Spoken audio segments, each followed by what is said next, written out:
मान मोह और लोभ विकारा, दियो चीत न काल्यो। नाम रतन गुणा हर वणजे, लाद वखर लै चाल्यो। सेवक की ओढ़क निभही प्रीत, जीवत साहिब सेवियो अपना। चलते राख्यो चीत रहाओ, जैसी आज्ञा कीनी ठाकुर, तिसते मुख नहीं मोरियो। सहज आनंद रखियो गृह भीतर, उठ उआहू कौ दहोरियो। आज्ञा मह भूख सोई कर सूखा, सोग हरख नहीं जानियो। जो जो हुक्म पायो साहिब का, सो माथा लै मानियो। पयो कृपाल ठाकुर सेवक कौ, सबरे हलत पलाता। धन सेवक सफल ओह आया, जिन नानक खसम पछाता।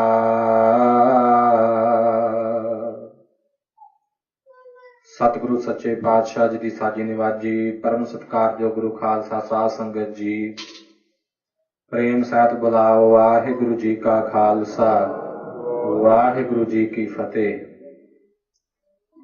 गुरु की कृपा दे नाल हफ्तावारी दीवान विच हाजरियां भरन दा आप वडभागी संगतां नूं सुभाग प्राप्त हो रहा है। देसी संमत दा अज 14 हाड़ का दिहाड़ा है। कल नूं 15 हाड़ और 3 महान दिहाड़े सिख इतिहास दे। साहिब श्री गुरु हरगोबिंद साहिब सच्चे पातशाह मीरी पीरी दे मालक, मेरी पीरी दिवस, सतगुरां दा शस्त्र धारण दिवस और कौम दियां 2 महान हस्तियां दा अकाल चलाने दा दिन। शस्त्र दे जोधे महाराजा रणजीत सिंह और शास्त्र दे भाव ज्ञान दे जोधे महापुरख संत बाबा गुरबचन सिंह जी खालसा पिंडरां वाले, दोहां महान शख्सियतां दे जीवन दा अंत अकाल चलाना इको दिन भाव 15 हाड़ वाले दिन ही होया। श्री गुरु अर्जन देव साहिब जी की शहादत के उपरंत साहिब श्री गुरु हरगोबिंद साहिब महाराज सच्चे पातशाह जी ने जुल्म के टाकरे लई और अणख की कायमी दे वास्ते, धर्म की परपक्ता दे वास्ते समुची कौम नूं शस्त्रधारी होने का सद्दा दिता और इस मकसद नूं लैके सतगुरु महाराज जी ने आप मीरी अते पीरी दियां 2 तलवारां पहनियां। श्री गुरु अर्जन देव जी की शहादत तो बाद जदों समुचियां धार्मिक अंतम रीतां निभाईयां गईयां, विधिवत श्री गुरु हरगोबिंद साहिब जी नूं गुरता गद्दी ते सुशोभित करन हित जदों गुरता दियां पहलियां निशानियां माला ते सेधी टोपी लैके बाबा बुढ़ा जी आए सन, 6वें पातशाह जी ने मुस्कुराउंदियां होइयां बचन कीता सी, बाबा जी हुण इन्हां दी लोड़ नहीं, ये चीजां तोशे खाने जमा करा दित्तियां जाण। हुण 2 श्री साहिबां लैके आओ, तो श्री साहिबां अपने गल पावांगे। सो एक श्री साहिब मेरी दी भाव सियासत दी, राजनीति दी, बादशाही दी और दूसरी धर्म दी होवेगी। इउं सतगुरां ने मेरी अते पीरी नूं इकत्तर कीता। धर्म अते राजनीति का आपसी संबंध सतगुरु महाराज जी ने जोड़िया। भगती अते शक्ति, माला अते तलवार का जोड़ पाया और तलवार नूं, शक्ति नूं, मीरी नूं हमेशा ही पीरी दे, भगती दे ते माला दे अधीन रखिया है। भगती प्रमुख है, शक्ति नूं सतगुरां ने भगती की सेवा दे विच लाया और गुरसिख नूं संत सिपाही दा रूप बख्शिश कीता। गुरु का सिख शांत रस दे विच विचरदा है, नाम बाणी दा आनंद माणदिया होया शांत रस दे विच आनंदित हुंदा है। पर जद किधरे कोई शांत रस धर्म दा वैरी, मनुखता दा वैरी गुरु के सिख दे इस शांत रस विच विघन पाउण दी कोशिश करदा है, तां उस वेले गुरु के सिख दा माला वाला हथ जो है वो तलवार दे उपर जांदा है और गुरु का सिख फिर इउं मैदाने जंग विच जूझदियां होया हक ते सच दी राखी दे वास्ते तत्पर हुंदा है। ये सिद्धांत मेरी पीर दे मालक सतगुरु धन श्री गुरु हरगोबिंद साहिब जी ने सो शस्त्र धारण करके मेरी पीर दियां दो तलवारां पहन के समुची सिख कौम नूं बख्शिश कीता। आप जी दी उस्तत दे विच भाई नत्था ते अबदुल्ला ढाडी जिन्हां ने वार उचारण करके संगतां विच सुणाई। दो तलवारी बद्धियां, एक मेरी दी एक पीर दी, एक अजमत दी एक राज दी, एक राखी करे वजीर दी, हिम्मत बाहां कोटबाड़ गढ़ दरवाजा बलख बुखीर दी, नाल सिपाही नीर नाल मार दुष्टां करे तागीर दी, पग तेरी की जहांगीर दी। इउं सतगुरां दी शहादत लई जिम्मेवार हिंदुस्तान दी बादशाहत नूं खुल्लम खुल्ला चैलेंज कीता गया और समा आया जदों शाहजहान ने 4 बार गुरु घर ते फौजां चाढ़ के भेजियां और 6वें पातशाह ने 4 जंगां जित्तियां। पहली जंग जो अमृतसर दी होई, ये गुरु किया सिखां दे वास्ते समुची सिख कौम वास्ते एक नवां तजर्बा सी। ਜਿਹੜੇ हथ पहला केवल माला ते रहिंदे सन, अज पहली बार मैदाने जंग विच उन्हां नूं शस्त्र परखण दा मौका मिलिया। गुरु किया सिखां ने सतगुरां दी किरपा दे नाल मुगलस खान सैनापति की अगवाई हेठ चढ़ के आई 7000 फौज का खात्मा करके उस जंग नूं जित्तिया और पहली जंग नूं जित के सिख कौम के हौसले होर भी बुलंद होए। सिख जो दे सूरबीर शस्त्रां नूं हमेशा अपने अंग संग रख के जुल्म के विरुद्ध और धर्म के हक विच जूझण वास्ते हमेशा तत्पर होए। 4 जंगां 6वें पातशाह जी ने लड़ियां, चारे ही ये जंगां नूं जित्तिया और अपने दादा सतगुरां दे बख्शिश कीते सिद्धांत नूं कायम रखदियां धन श्री गुरु गोबिंद सिंह साहिब सच्चे पातशाह जी ने जुल्म के विरुद्ध खंडा खड़काया और 14 जंगां जुल्म के विरुद्ध आप जी ने लड़ियां और सदा सदा धर्म की परपक्ता लई जुल्म के खात्मे लई गुरु महाराज ने खालसे की सिरजना की। वाहिगुरु जी का भयो खालसा सो नीका आत, वाहिगुरु जी की मिल फतेह सो गजाई है। पीर पातशाह करामाती जे अपर पंथ, हिंदू के तुर्क हूं की कान को मिटाई है।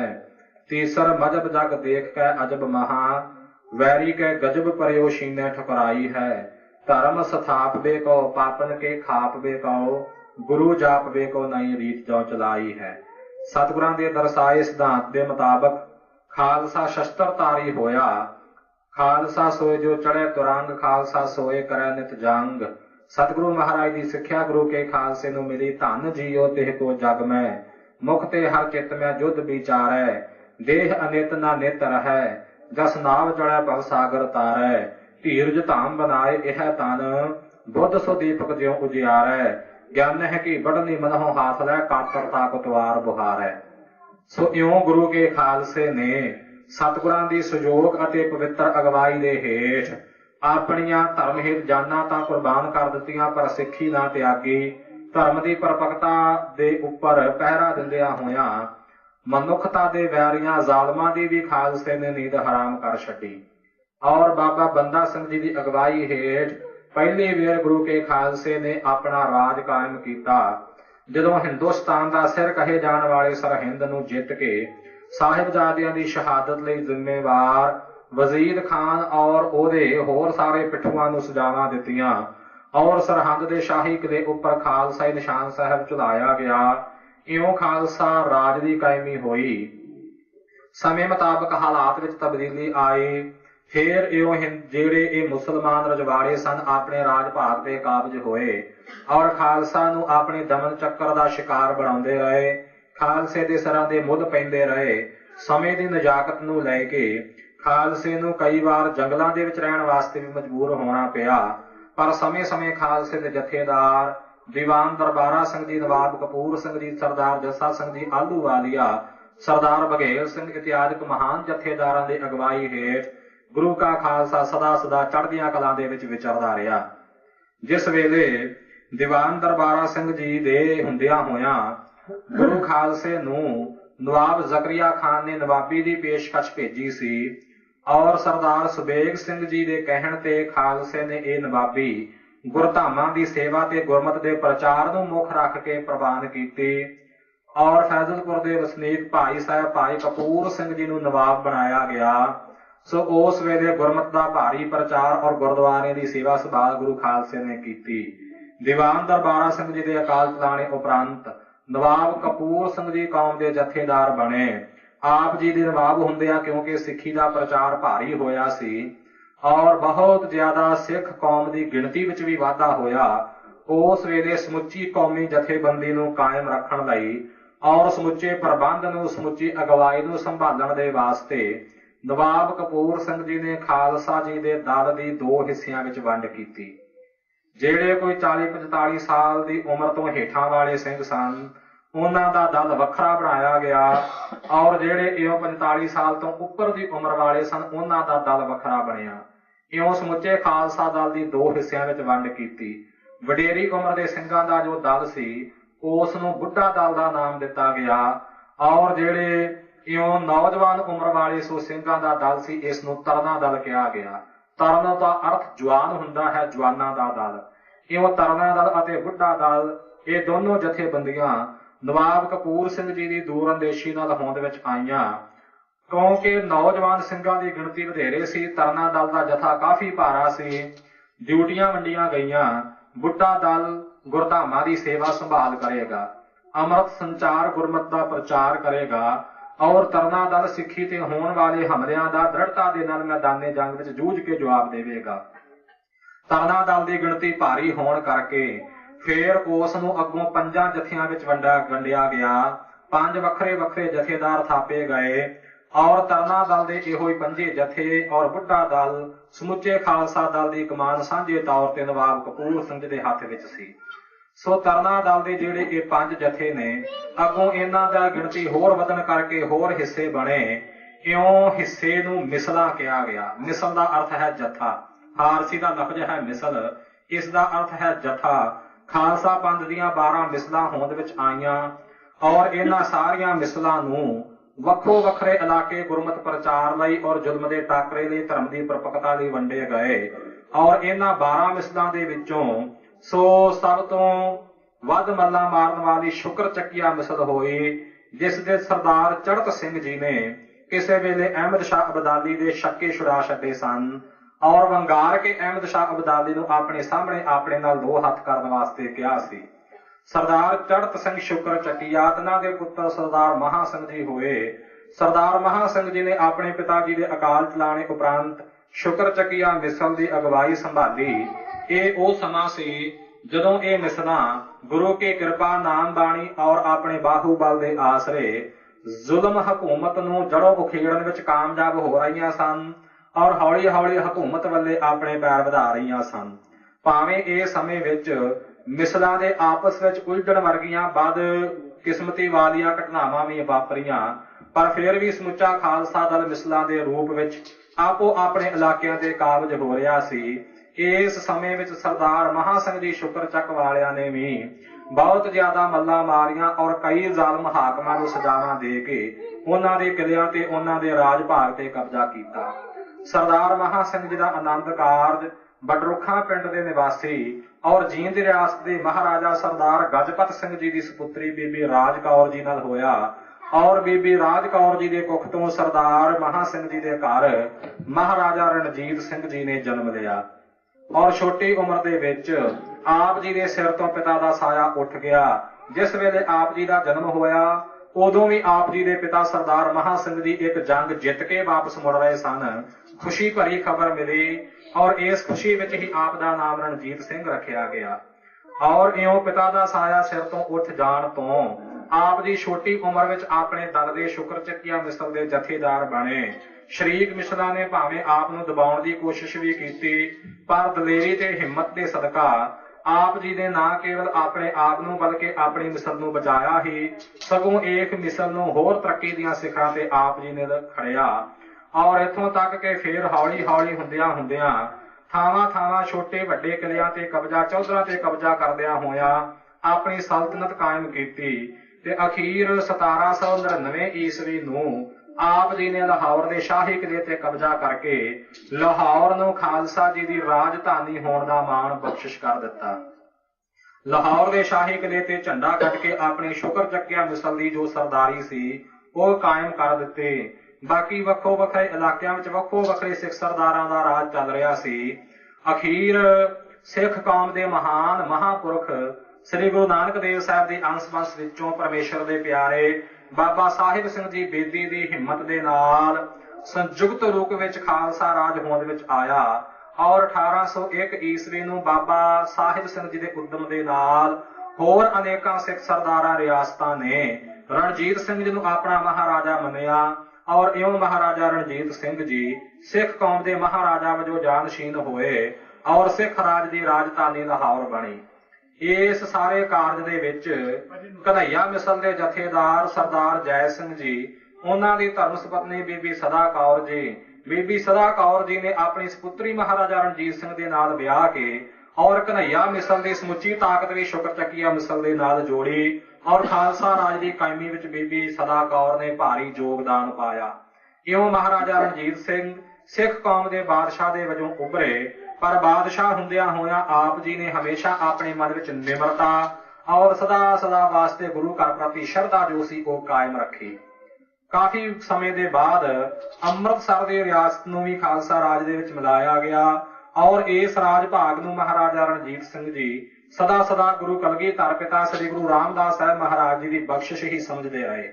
ਇਤਿਹਾਸ ਇਸ ਗੱਲ ਦੀ ਸਾਖ ਭਰਦਾ ਹੈ ਕਿ ਜਦ ਵੀ ਮਹਾਰਾਜਾ ਰਣਜੀਤ ਸਿੰਘ ਕਿਸੇ ਮੁਹਿੰਮ ਤੇ ਜਾਂਦੇ ਸਨ ਤਾਂ ਸ੍ਰੀ ਹਰਿਮੰਦਰ ਸਾਹਿਬ ਜੀ ਅਰਦਾਸ ਬੇਨਤੀ ਕਰਕੇ ਚੱਲਦੇ ਸਨ ਤੇ ਜਦੋਂ ਵੀ ਜੰਗ ਜਿੱਤ ਕੇ ਵਾਪਸ ਆਉਂਦੇ ਤਾਂ ਸਭ ਤੋਂ ਪਹਿਲਾਂ ਸੱਚਖੰਡ ਸ੍ਰੀ ਹਰਿਮੰਦਰ ਸਾਹਿਬ ਜੀ ਵਿਖੇ ਪਹੁੰਚ ਕੇ ਕੜਾਹ ਪ੍ਰਸ਼ਾਦ ਦੀ ਦੇਗ ਤਿਆਰ ਕਰਵਾ ਕੇ ਔਰ ਸੱਚਖੰਡ ਸ੍ਰੀ ਹਰਿਮੰਦਰ ਸਾਹਿਬ ਜੀ ਆ ਕੇ ਸ਼ੁਕਰਾਨੇ ਦੀ ਅਰਦਾਸ ਬੇਨਤੀ ਕਰਦੇ ਔਰ ਕਿੰਨਾ ਕਿੰਨਾ ਸਮਾਂ ਆਪ ਜੀ ਸ੍ਰੀ ਦਰਬਾਰ ਸਾਹਿਬ ਦੀ ਸਰਦਲ ਦੇ ਉੱਪਰ ਆਪਣਾ ਮੱਥਾ ਰੱਖ ਕੇ ਪੈ ਰਹਿੰਦੇ ਸਨ। ਇਉਂ ਗੁਰੂ ਘਰ ਪ੍ਰਤੀ ਅਥਾਹ ਸ਼ਰਧਾ ਦਾ ਪ੍ਰਗਟਾਵਾ ਆਪ ਜੀ ਨੇ ਹਰ ਵੇਲੇ ਕੀਤਾ।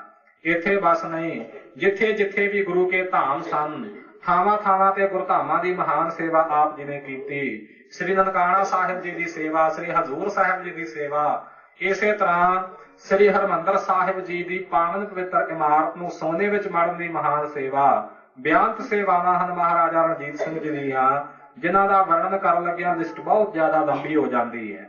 ਤੇ ਜਿੱਥੇ ਆਪ ਜੀ ਨੇ ਸਿੱਖ ਗੁਰਧਾਮਾਂ ਪ੍ਰਤੀ ਆਪਣੀ ਸ਼ਰਧਾ ਦਾ ਪ੍ਰਗਟਾਵਾ ਕੀਤਾ ਉੱਥੇ ਨਾਲ ਦੂਸਰੇ ਧਰਮਾਂ ਪ੍ਰਤੀ ਵੀ ਕੋਈ ਵਿਤਕਰੇ ਵਾਲਾ ਭਾਵ ਆਪਣੇ ਮਨ ਵਿੱਚ ਨਹੀਂ ਰੱਖਿਆ।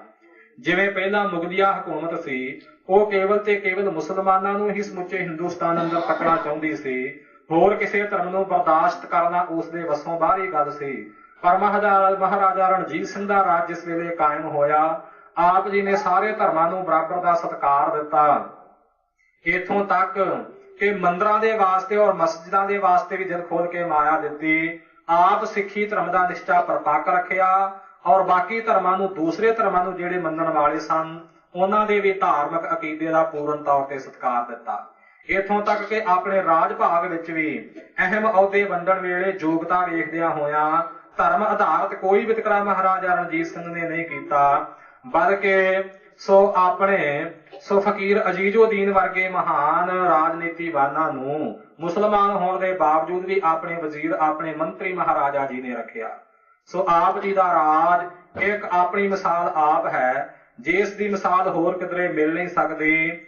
ਉਹ ਸਿੱਖੀ ਰਾਜ ਦੇ ਝੰਡੇ ਆਪ ਜੀ ਨੇ ਕਾਬਲ ਕੰਧਾਰ ਤੱਕ ਚੜਾਏ ਔਰ ਉਹ ਜਿਹੜੇ ਅਫਗਾਨਿਸਤਾਨ ਵਿੱਚੋਂ ਆਉਣ ਵਾਲੇ ਲੁਟੇਰੇ ਸਦਾ ਸਮੁੱਚੇ ਹਿੰਦੁਸਤਾਨ ਨੂੰ ਭੇਡਾਂ ਬੱਕਰੀਆਂ ਵਾਂਗੂ ਅੱਗੇ ਲਾ ਤੁਰਦੇ ਸਨ ਤੇ ਸਭ ਕੁਝ ਲੁੱਟ ਕੇ ਲੈ ਜਾਂਦੇ ਸਨ, ਉਹਨਾਂ ਦੇ ਰਾਹ ਮਹਾਰਾਜਾ ਰਣਜੀਤ ਸਿੰਘ ਜੀ ਨੇ ਬੰਦ ਕੀਤੇ ਔਰ ਉਹ ਆਪ ਜੀ ਦੇ ਨਾਮ ਤੋਂ ਹਮੇਸ਼ਾ ਤਰਿੰਦੇ ਰਹੇ। ਅਕਾਲੀ ਫੂਲਾ ਸਿੰਘ ਜੀ ਵਰਗੇ ਸ੍ਰੀ ਅਕਾਲ ਤਖਤ ਦੇ ਜਥੇਦਾਰ ਅਤੇ ਮਹਾਨ ਬਹਾਦਰ ਸੂਰਮੇ और सरदार हरि सिंह जी धनुआ वर्गे बहादुर सेनापति ऐसे ऐसे महापुरखों का सहयोग आप जी नाल रहा और आप जी भी उन्हों का तह दिलों पूर्ण सत्कार करते रहे।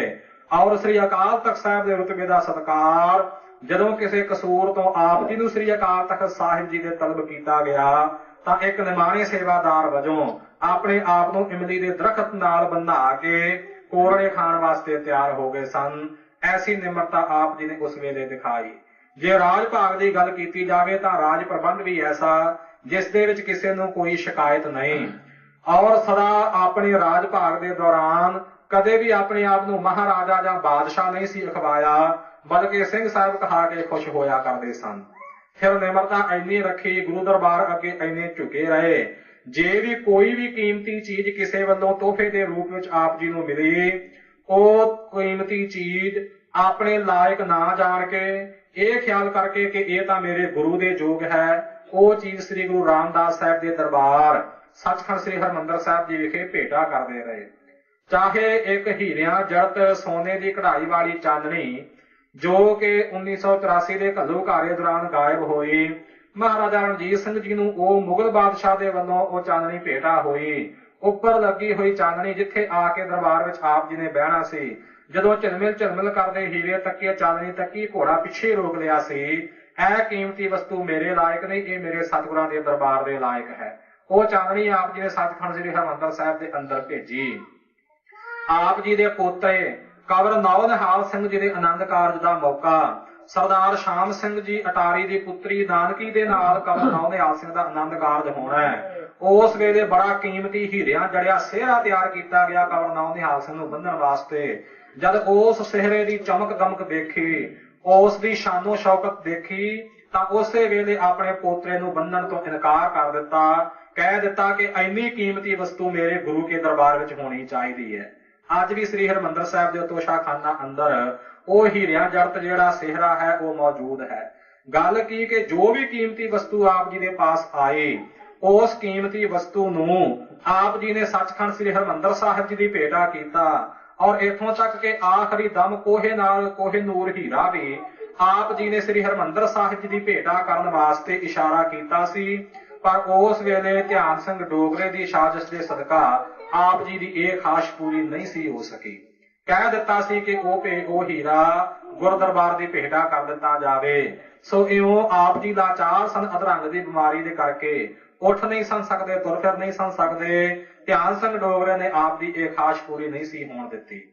भावें एक इन्ने प्रतापी महाराजा सन पर इतिहास वर्णन करता है कि कदे भी अपने सिर के उपर कलगी नहीं सी महाराजा रणजीत सिंह ने लाई। भावें चित्रकारां ने अज के समय में तस्वीरां बना छड़ियां ने महाराजा रणजीत सिंह दी सिर ते कलगी लगी वालियां पर इतिहास का वर्णन है कि महाराजा रणजीत सिंह ने कदे सिर उपर कलगी नहीं सी लाई बल्कि बड़ा सादा जिहा गुरमुखी दस्तारा आप जी सजाया करते सन। सो इन्ने राज भाग के मालक होके इन्नी सादगी रखनी ये महाराजा रणजीत सिंह जी नूं ही बन आया है। ते फिर महाराजा होके आप लोगों के सच्चे सुच्चे सेवादार बन के रहे ने। सो आम तौर पर कहानी प्रचलित सारे जानते हैं कि जदों वर्खा ना होने तो अकाल पै गया सी किसी पासे भी कोई खाण पीण वास्ते किसी को कुछ बचिया नहीं सी तां उस वेले अपने सखी सुभाव का परिचय दिंदियां होया सबूत दिंदियां अपने दरिया दिली का अपने अनाज के भंडार सारे खोल दिते सन कि जिन्नी जिन्नी किसी नूं अनाज की लोड़ है वो आके लै जाओ। एक बिरध बाबा जिसका पुत्र चढ़ाई कर गया सी छोटा जिहा पोतरा कोल सी वो पोतरा बाबे की डंगोरी फड़ के दाने लैन आया। लालच वस अपने विद तो वध मुद भारी पंड बहुती पा लई सी। वो ना छोटा बच्चा चुक सकदा सी ना बिरध चुक सकदा सी छड्डण नूं भी दिल नहीं सी करदा। उस वेले भेस वटा के महाराजा रणजीत सिंह जी जिन्हां ने खेस का झुक जिहा मारिया होया सी पछाणे नहीं सी जांदे बाबे दी ओ बोरी चुक के उसदे घर आप पहुंचा दित्ती सी। सो ऐसे आप जी प्रजा के सेवादार होके विचरे। अकाल पुरख वाहिगुरु के अटल भाणे अनुसार 1839 ईस्वी नूं 15 हाड़ 28 वाले जून अधरंग की बीमारी के करके आप जी सदा सदा लई अखां मीट गए। आप जी ने चलाना की कीता मानो सिख राज का ही चलाना हो गया। तेरी चिता कादी जदी पंजाब दे ऐ ना खुदा पंजाब की तकदीर ही सर बल के कोले हो गई। गुरु का खालसा, गुरु के सिख, समुची सिख कौम अपने उन्हां सुनहरी दिनां नूं अज तक याद करदी है जो सुनहरी दिन महाराजा रणजीत सिंह जी की अगवाई हेठ सिख कौम ने हंडाए हन। सो इउं 15 हाड़ दा इह दिन कौम दे वास्ते सो एक तरह दे नाल बर्बादी दा सुनेहा लैके आया। जिस दिन कौम दा इह महान शेर, शस्त्र दा महान योधा, कौम दा महाराजा इस दुनिया तो सदा वास्ते अखां मीट गया और डोगरियां दियां चालां दे नाल महाराजे दे अखां मीट जाण तो बाद आप जी दे परिवार दा भी उजाड़ा होया और 10 सालां दे विच डोगरा गद्दी ने सिख राज दा खात्मा करके अखीर 1849 ईस्वी नूं समुची महाराजा रणजीत सिंह जी सल्तनत नूं अंग्रेजां दे गुलाम बना दिता। सो इउं एक शानदार सिख अध्याय दा अंत होया। कौम हमेशा महाराजा रणजीत सिंह नूं आदर सत्कार नाल याद करदी है और ਉਹ शाना भरे दिन ਨੂੰ याद कर करके ਅੱਜ भी सो यही हर एक दे हिरदे विच भावना हुंदी है कि शाला ਉਹ दिन वापस परतन जद खालसे दा अपना राज भाग होवे और गुरु का खालसा सतगुरु सच्चे पातशाह दी साजी नवाजी सिख कौम सो ऐसे राज भाग दी मालक बने जिस अंदर किसी नाल कोई वितकरा ना होवे।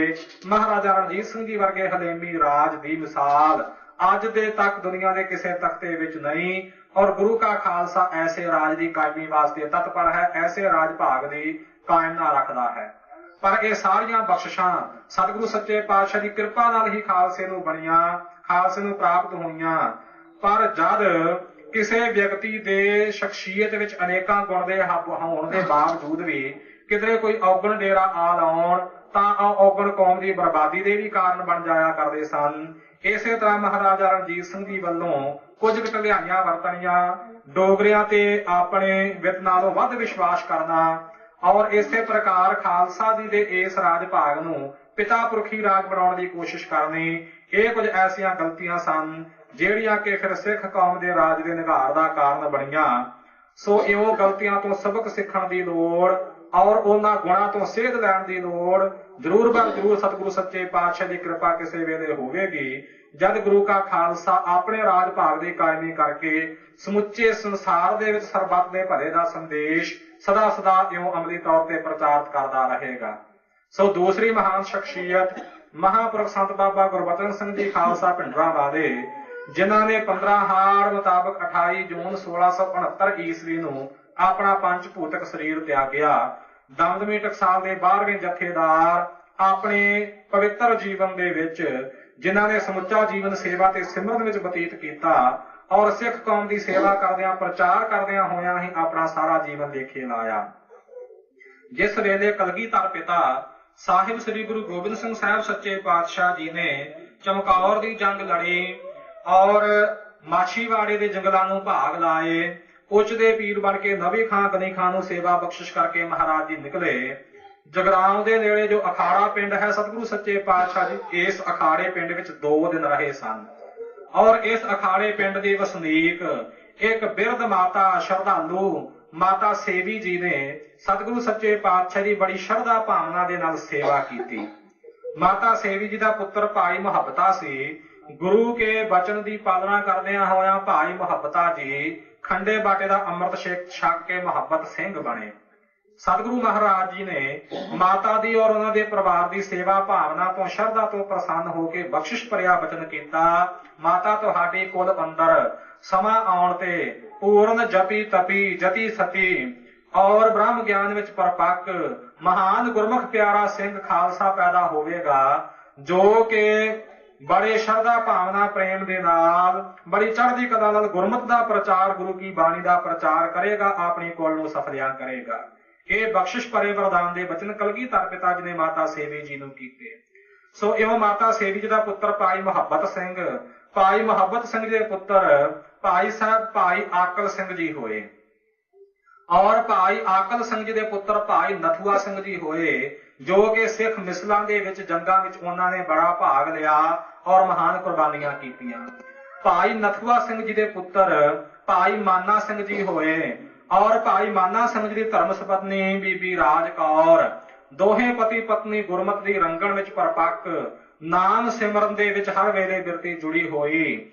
आप जी दे घर 2 पुत्रां ने जन्म लिया। सो बाबा काहन सिंह जी छोटे बाबा अरूड़ सिंह जी। ਬਾਬਾ ਕਾਹਨ ਸਿੰਘ ਜੀ ਗੁਰੂ ਕੀ ਬਾਣੀ ਦੇ ਰਸੀਏ, ਗੁਰਬਾਣੀ ਕੀਰਤਨ ਦੇ ਪ੍ਰੇਮੀ, ਰਾਗ ਵਿਦਿਆ ਦੇ ਮਾਹਿਰ ਸਨ ਔਰ ਬੜਾ ਸੁੰਦਰ ਗੁਰੂ ਕੀ ਬਾਣੀ ਦਾ ਕੀਰਤਨ ਆਪ ਜੀ ਕਰਿਆ ਕਰਦੇ ਸਨ। ਸੋ ਇਉਂ ਦੂਸਰੇ ਪੁੱਤਰ ਭਾਈ ਅਰੂੜ ਸਿੰਘ ਜੀ ਗ੍ਰਸਥੀ ਹਨ, ਪਰ ਗ੍ਰਸਥ ਵਿੱਚ ਰਹਿੰਦਿਆਂ ਹੋਇਆਂ ਨਾਮ ਬਾਣੀ ਦੇ ਸਿਮਰਨ ਵਿੱਚ ਰੰਗੇ ਹੋਏ।